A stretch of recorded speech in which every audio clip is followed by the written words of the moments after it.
Hello दोस्तों, आज के इस वीडियो में हम आपको बिहार बोर्ड के मैट्रिक का प्रैक्टिस सेट 3 है, जिसमें हम आपको साइंस का टॉप 50 क्वेश्चन का डिस्कस करेंगे। तो चलिए इस वीडियो को शुरू करते हैं। क्वेश्चन नंबर फर्स्ट, CO2 एक है, यानी कि CO2 क्या है? तो CO2 एक यौगिक है, तो इसका सही ऑप्शन होगा ऑप्शन नंबर डी। नेक्स्ट, अधातु के आचरण होते हैं, यानी कि अधातु का आचरण क्या होता है? तो इसका सही ऑप्शन होगा ऑप्शन नंबर ए, अम्ल। अब बात करें कि धातु का आचरण क्या होता है, तो धातु का आचरण क्षार होता है। नेक्स्ट, कॉपर पाइराइट अयस्क है, तो इसका सही ऑप्शन होगा ऑप्शन नंबर ए, तांबे का। नेक्स्ट, विद्युत अपघटन में संक्षिप्तीकरण होता है, यानी कि विद्युत अपघटन में संक्षिप्तीकरण कहाँ पर होता है? तो ये एनोड पर होता है। इसका ऑप्शन नंबर ए सही होगा। और बात करें कि एनोड पर क्या होता है, तो एनोड पर ऑक्सीकरण होता है, और कैथोड पर क्या होता है? तो फिर अवकरण, जिसे बोलते हैं रिडक्शन। नेक्स्ट, किस दर्पण का फोकस दूरी ऋणात्मक होता है? तो सबसे पहले हम आपको चिन्ह परिपाटी बता देते हैं। चिन्ह परिपाटी के बीचों बीच में 0 होता है, और उसके बाईं ओर की संख्या निगेटिव और इसके दाईं ओर की संख्या पॉजिटिव होती है। यहाँ पूछ रहा है कि फोकस दूरी ऋणात्मक है, इसका मतलब है कि बाईं ओर। तो बाईं ओर तभी फोकस दूरी ऋणात्मक होगा जब इसका लेंस कुछ इस प्रकार से या फिर दर्पण कुछ इस प्रकार से हो। तो ये दर्पण अवतल दर्पण है, इसलिए इसका सही ऑप्शन होगा ऑप्शन नंबर बी, अवतल दर्पण। नेक्स्ट,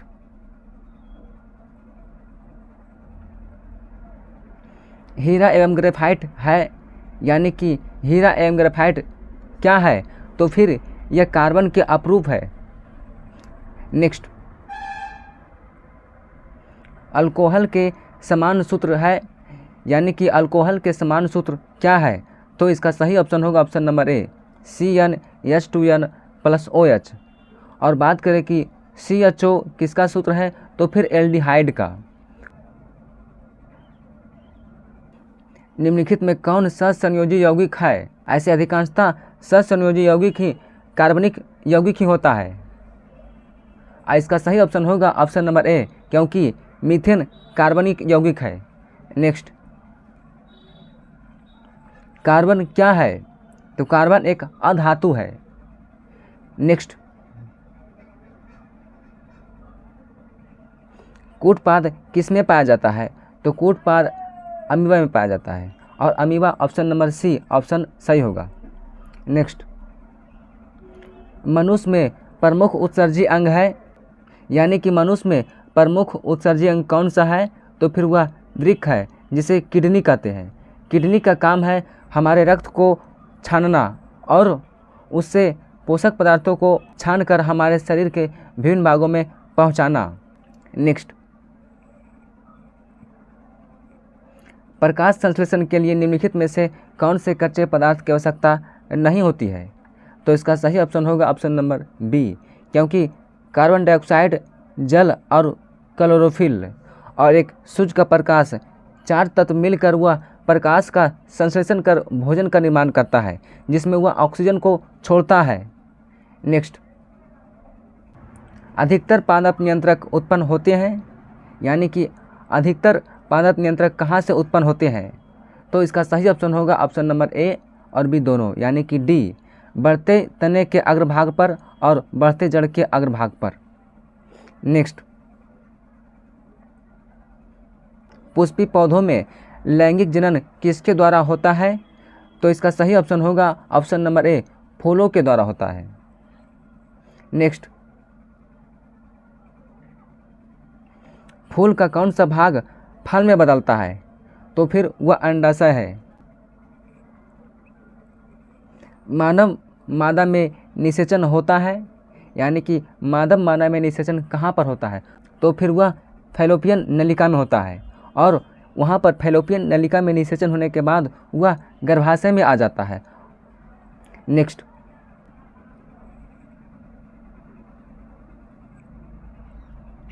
वर्तमान प्राणियों में कुछ संरचनाएं ऐसी पाई जाती है जिनका शरीर में कोई उपयोग नहीं रह गया है, ऐसी संरचनाएं कहलाती है।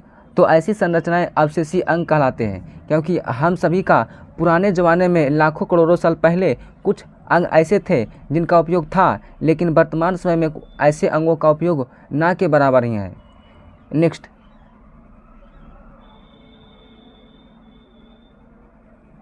कौन सा वैज्ञानिक मेंडल के नियमों को पुनः खोज से संबंधित है?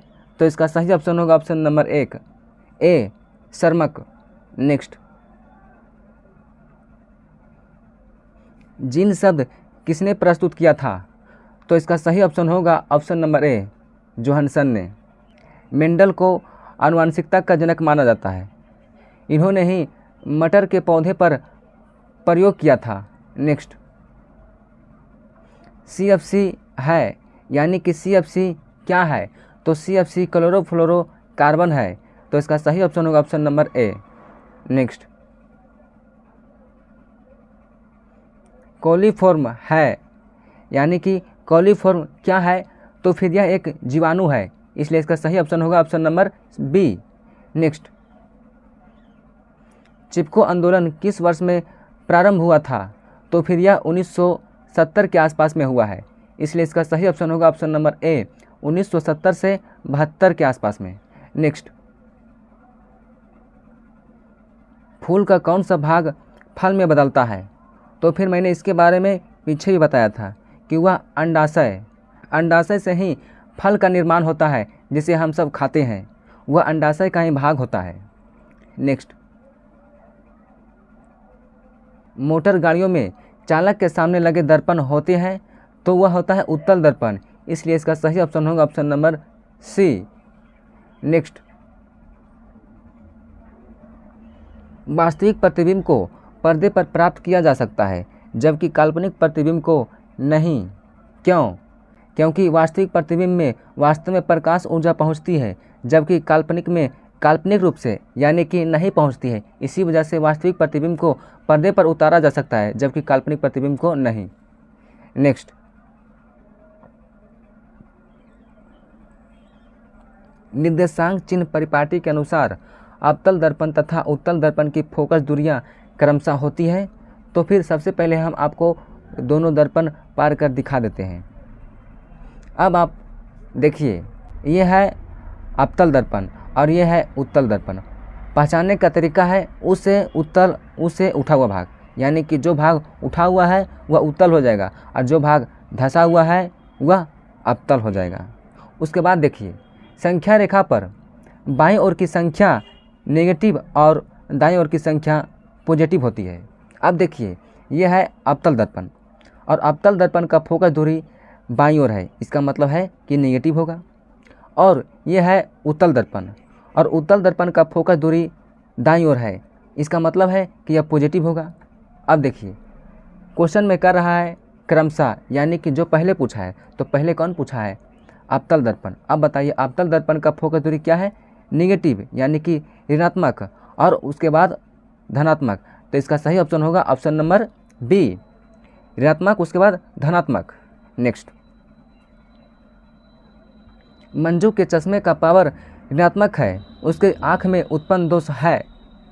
दोस्तों, यहाँ पर उसकी आँख में उत्पन्न दोष की जगह पर यह होना चाहिए कि उसके चश्मे का क्षमता कितना है। तो फिर यहाँ बात कर रहा है कि पावर ऋणात्मक है, इसका मतलब है कि इसमें ऋणात्मक वाला उत्तर होगा कौन होगा? ऑप्शन नंबर बी, क्योंकि इसमें -1 डायोप्टर है। नेक्स्ट, एक स्वस्थ आँख के लिए दूरबिंदु होता है, यानी कि एक स्वस्थ आँख के लिए अधिकतम दूरबिंदु कितना होता है? तो इसका सही ऑप्शन होगा ऑप्शन नंबर डी, अनंत। और बात करें कि नज़दीक बिंदु कितना होता है, तो फिर वह 25 सेंटीमीटर। एग्जाम में आपको 25 मीटर भी दिया हुआ रहता है, लेकिन आपको गौर करके ही मारना है कि कौन सा उत्तर होगा। नेक्स्ट, एक आवेशित वस्तु ए दूसरी आवेशित वस्तु बी को आकर्षित करती है, वस्तु बी होगी। इसका सही ऑप्शन होगा ऑप्शन नंबर ए, आवेशित होगी, क्योंकि आकर्षित कर रहा है, इसका मतलब है कि वह दोनों आवेशित होगा, एक पॉजिटिव होगा एक नेगेटिव होगा, होगा, लेकिन यह नहीं कहा जा सकता है कि कौन सा पॉजिटिव होगा और कौन सा निगेटिव आवेशित होगा। लेकिन इसे निश्चित तौर पर कह सकते हैं कि ये आवेशित होगा, क्योंकि आवेशित वस्तुएं पॉजिटिव और नेगेटिव हमेशा एक दूसरे की ओर आकर्षित होती है, यानी कि एक दूसरे को अपने की ओर खींचती है। इसलिए इसका सही ऑप्शन होगा ऑप्शन नंबर ए, आवेशित। नेक्स्ट, स्वतंत्र धन आवेश विद्युत क्षेत्र में गति करता है, तो उसकी गति होती है निम्न विभव के विद्युत क्षेत्र की ओर, यानी कि उच्च विभव के विद्युत क्षेत्र से निम्न विभव के विद्युत क्षेत्र की ओर इसकी गति होती है। इसलिए इसका सही ऑप्शन होगा ऑप्शन नंबर बी। नेक्स्ट, विभवांतर का यह सही मात्रक होता है, तो इसका सही ऑप्शन होगा ऑप्शन नंबर सी, वोल्ट होता है। बात करें कि ओम किसका मात्रक होता है, तो फिर वह प्रतिरोध का मात्रक होता है।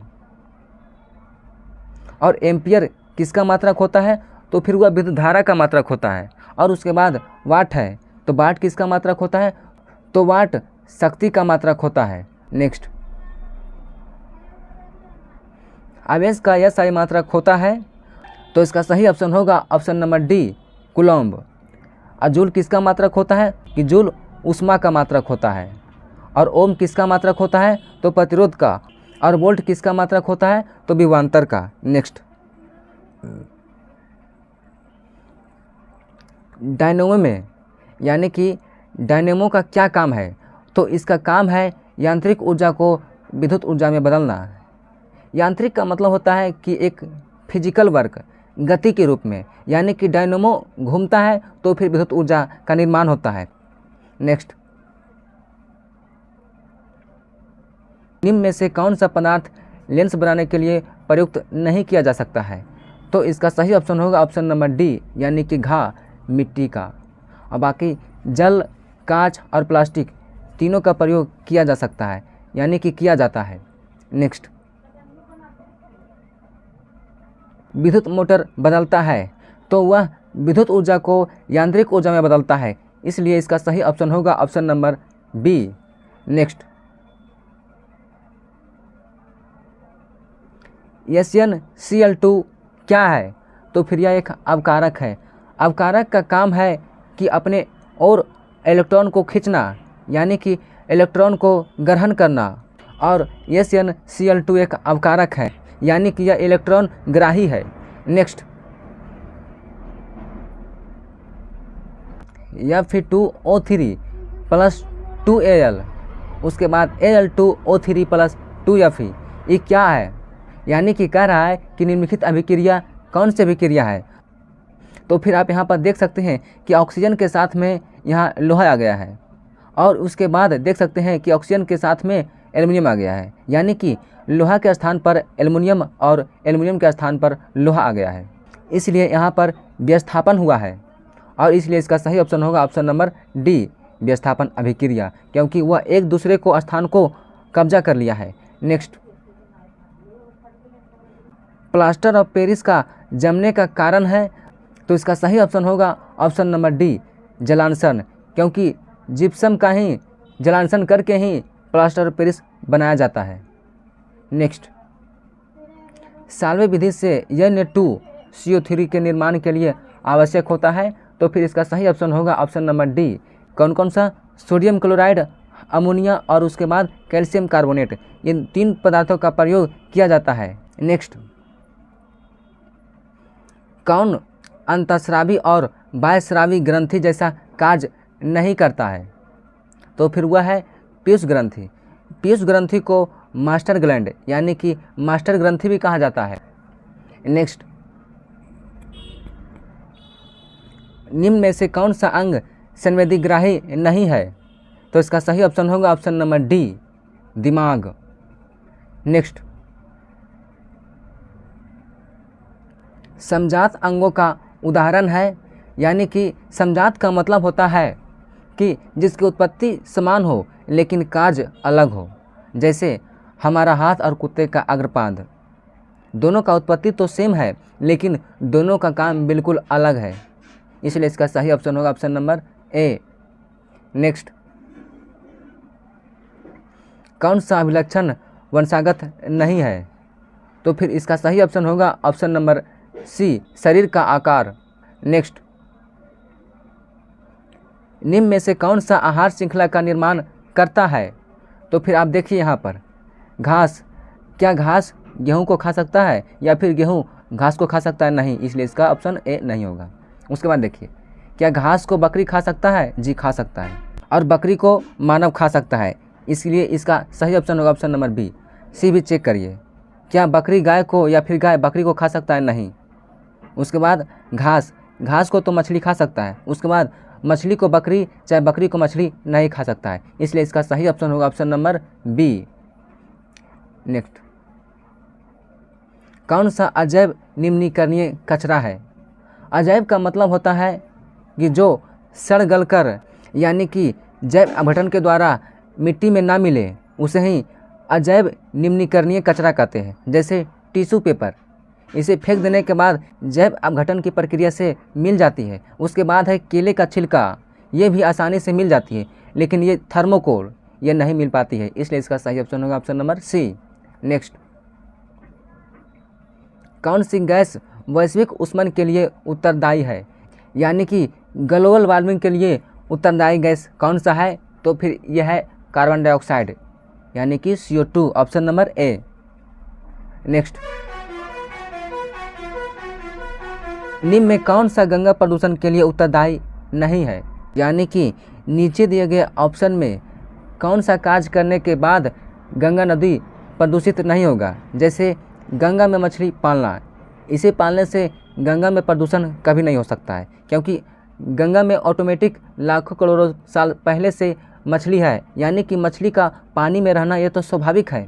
दूसरा ऑप्शन है गंगा में कपड़ों का धोना, इससे प्रदूषित होता है। और तीसरा ऑप्शन है गंगा में अधजले सब को फेंकना, इससे भी प्रदूषित होता है।